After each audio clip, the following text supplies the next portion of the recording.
Baik, setelah kita memahami apa itu logistic regression, sekarang kita akan membahas logistic regression untuk multi-class ya.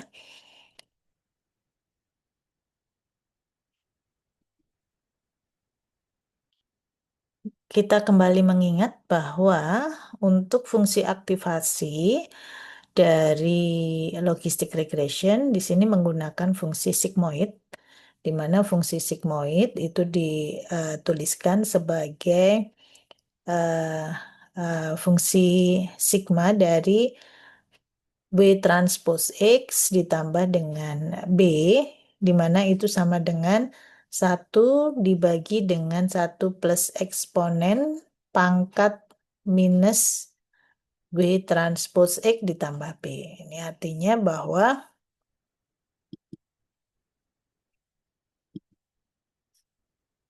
ya, jadi yang bagian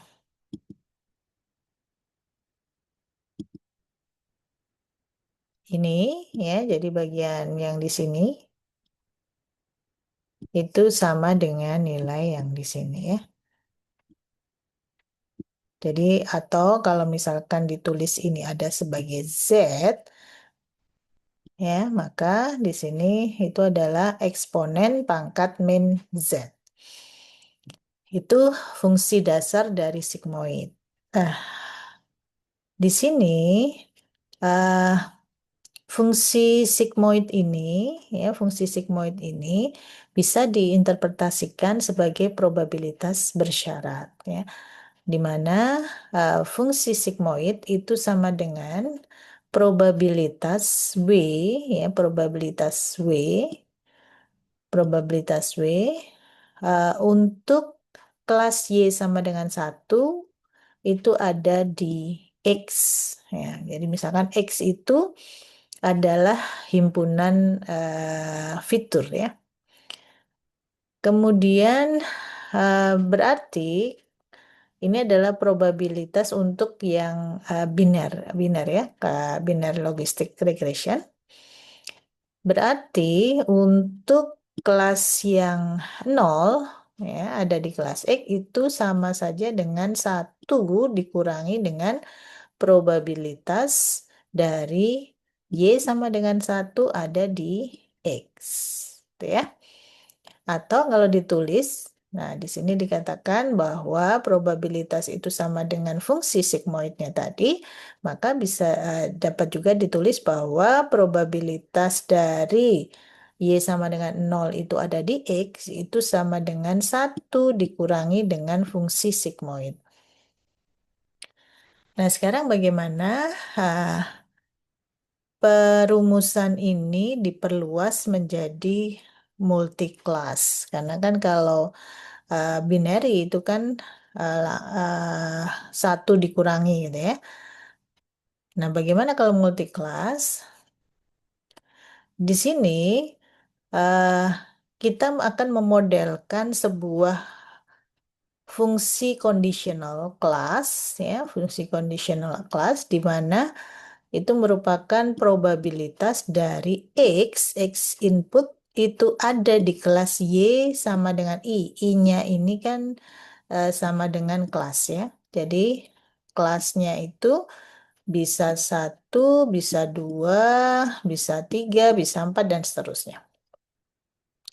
Kemudian di sini kita juga menggunakan probabilitas untuk Y sama dengan I kelas, probabilitas dari kelas yang ke I.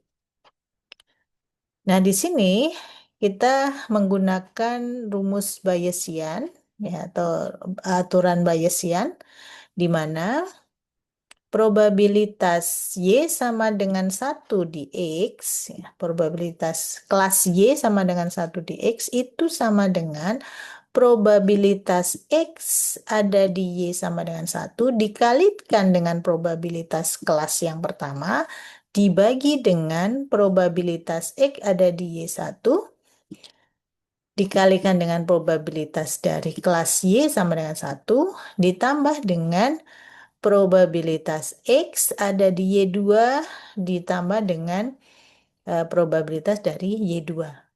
Ini dengan asumsi bahwa kelasnya ada dua ya. Kelasnya ada dua yaitu eh, Y-nya itu ada 1 dan 2. Nah, di mana di sini itu kalau kita tulis sama dengan menggunakan rumus sigmoid itu sama dengan 1 dibagi 1 ditambah eksponen dari min A. A-nya itu adalah fungsi sigmoid. Oke ya, ditahan dulu. Jadi A ini untuk mewakili fungsi sigmoid. Nah, di sini fungsi A-nya sendiri itu kalau kita menggunakan Bayesian rule ini, itu setara dengan logaritma natural dari probabilitas X Y sama dengan 1 dikalikan dengan probabilitas Y sama dengan 1 dibagi dengan probabilitas X Y sama dengan 2 dikalikan probabilitas Y sama dengan 2.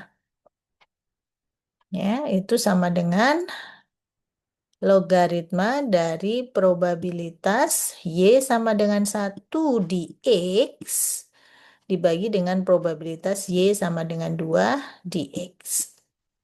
Itu untuk nilai A-nya. Kemudian di mana kalau kita kembali mengingat ya, A-nya itu A-nya itu sama dengan W transpose X ditambah dengan B atau fungsi linear ya, fungsi linear. Di mana ini setara dengan logaritma odds logit ya. Nih. Nah, ini tadi cara kita memodelkan dengan menggunakan bersyarat, conditional class bersyarat. Nah, sekarang kita misalkan kepadatan kondisionalnya itu adalah sebuah fungsi normal. Fungsi normal atau fungsi Gaussian.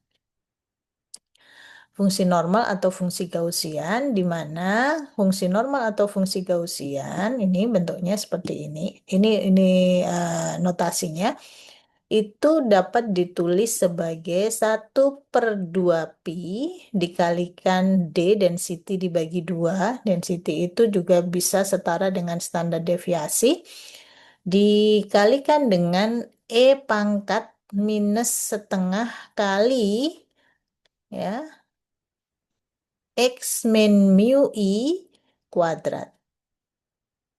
Ya, ini rumus dari Gaussian atau fungsi normal.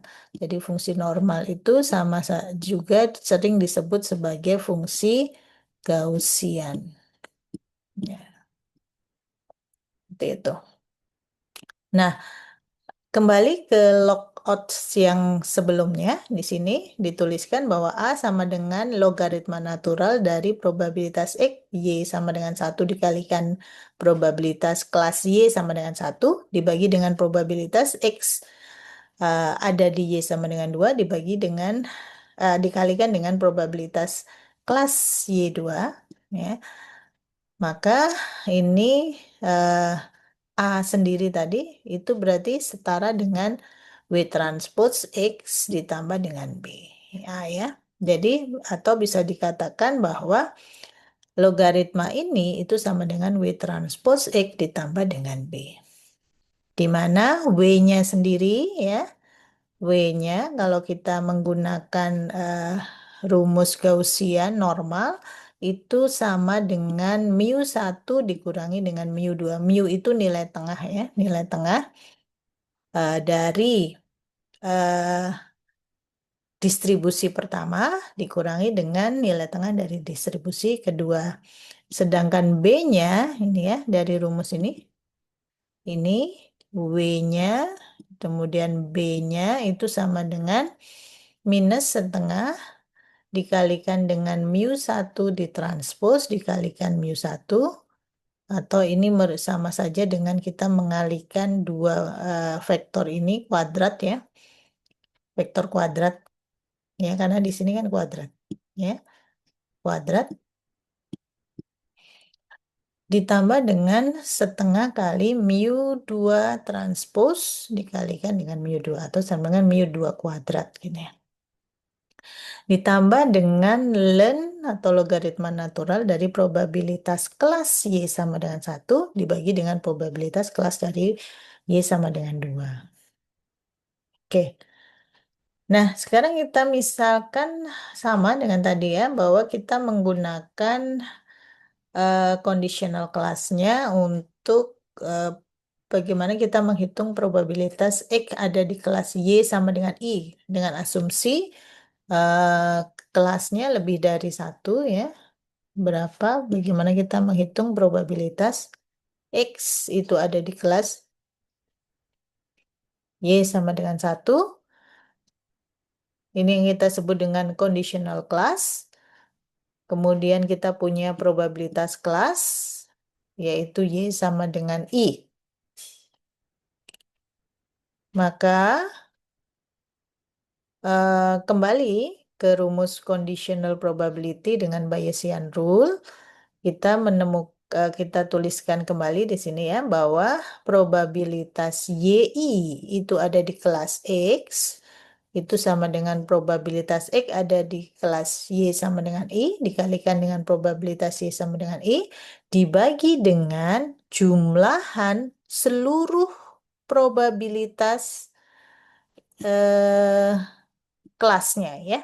Jadi misalkan kelasnya di sini ada 3 ya, 3 gitu ya. Berarti ya di sini probabilitas X Y sama dengan 1 dikalikan probabilitas Y ada di kelas 1 ditambah dengan probabilitas ya ditambah lagi dengan probabilitas X ada di kelas 2 dikalikan dengan probabilitas dari kelas 2 dan seterusnya sampai ke 3 gitu. Makanya di sini menggunakan sum ya. Maka itu sama dengan eksponen dari AI dibagi dengan jumlahan dari eksponen AC.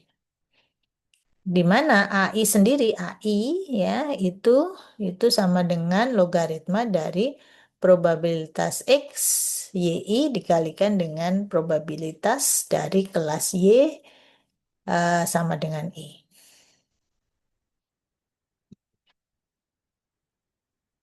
Nah, kembali bahwa probabilitas X untuk kelas YI itu normal, ya, yang kita kembali rumusnya seperti yang tadi. Kemudian AI-nya itu adalah logaritma natural dari probabilitas X YI.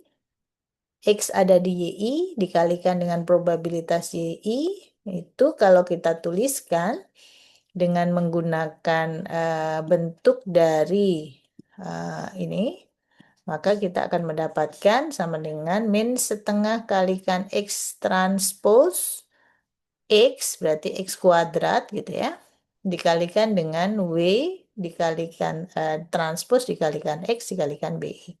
Ingat, ini itu adalah eh, apa sigma sama dengan nilai A yang sebelumnya ya. Tapi di sini ada tambahan min setengah X transpose dikalikan X. Di mana WI-nya sendiri adalah sama dengan nilai tengah, BI-nya sama dengan min setengah mu transpose, mu kuadrat ditambah dengan logaritma dari probabilitas Y sama dengan I ditambah dengan logaritma dari 1/2 pi D per 2.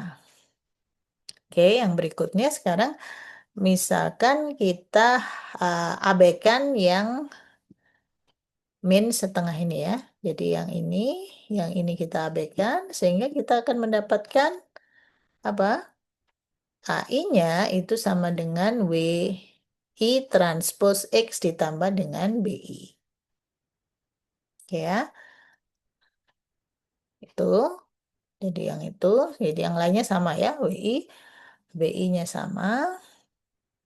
Oke, maka dapat dirumuskan bahwa probabilitas YI ada di X, YI di mana I-nya itu bisa lebih dari 2 ya, itu sama dengan eksponen atau E pangkat ya, eksponen dari WI transpos kalikan X ditambah dengan BI.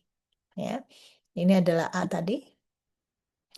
Dibagi dengan jumlahan dari eksponen WJ. WJ itu nanti sesuai dengan jumlah kelasnya. Ditranspos dikalikan X ditambah dengan BC. Ini yang disebut dengan kelas hipotesis kelas ya untuk regresi logistik multiklas. Jadi probabilitas YI ada di X ini kita menggunakan rumus seperti ini. Di mana di sini kita sebut sebagai softmax ya pada linear transformation ya. Eh, di sini juga eh, dapat digunakan untuk memperoleh negatif likelihood loss atau cross entropy. Nah, softmax ya. Sekarang kita bahas softmax-nya sendiri. Misalkan kita punya A-nya itu tidak sekedar hanya satu gitu ya, kan nggak seperti sebelumnya hanya satu karena di sini A-nya kan AI ya, AI. Nah, berarti kan I itu bisa lebih dari satu, ya misalkan A1, A2, A3, dan seterusnya.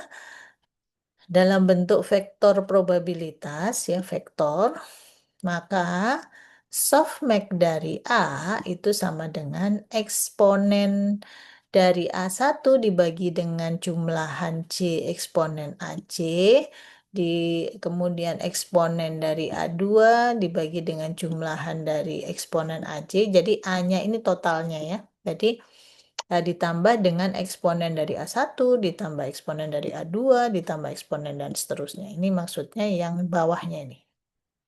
Yang bagian bawahnya ini adalah jumlahan dari seluruh eksponen A. Gitu ya. Dan dia berperilaku seperti max. Artinya kita akan mengambil nilai yang paling maksimum. Jadi totalnya itu probabilitasnya pasti mendekati 1 ya. Eh, antara 0 sampai dengan 1 di mana AI itu kita pilih yang nilai eksponennya itu atau nilai softmax-nya itu yang paling besar, paling maksimum ya.